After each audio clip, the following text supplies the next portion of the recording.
যারা প্রতিটা দিন অনলাইনে মক টেস্ট দিতে চান তারা সবার আগে আমাদের এই চ্যানেলটি সাবস্ক্রাইব করুন। আমাদের এই চ্যানেলের শিক্ষণীয় ভিডিও যদি আপনাদের একটু হলেও ভালো লেগে থাকে তাহলে অবশ্যই শেয়ার করে দিবেন। চলুন কথা না বাড়িয়ে ভিডিওটা শুরু করা যাক। ফার্স্ট প্রশ্ন, পাট গাছের কোন তন্ত্রটি পাট হিসাবে পরিচিত? উত্তরটি হলো ফ্লোয়েম। এই তন্ত্রটি পাট হিসাবে পরিচিত। উত্তরটি হলো ফ্লোয়েম। নেক্সট প্রশ্ন, দিলীপ ট্রফি কোন খেলার সঙ্গে যুক্ত হয়েছে? উত্তরটি হলো ক্রিকেট খেলার সঙ্গে দিলীপ ট্রফি যুক্ত হয়েছে।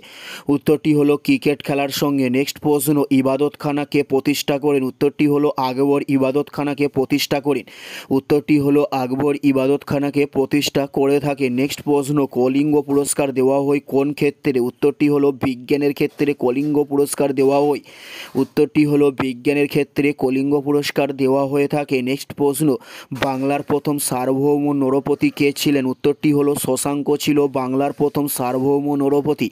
উত্তরটি হলো শশাঙ্ক ছিল বাংলার প্রথম সার্বভৌম নরপতি। নেক্সট প্রশ্ন, সেল কত সালে গঠন করা হয়ে থাকে? উত্তরটি হলো 1973 সালে সেল গঠন করা হয়।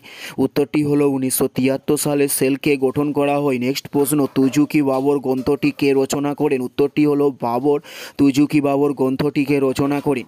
উত্তরটি হলো বাবর তুজুকি বাবর গ্রন্থটি রচনা করেন। নেক্সট প্রশ্ন, গেরুয়া বিপ্লব কিসের সঙ্গে যুক্ত হয়েছে? উত্তরটি হলো সৌরশক্তি উৎপাদনের সঙ্গে গেরুয়া বিপ্লব যুক্ত হয়েছে।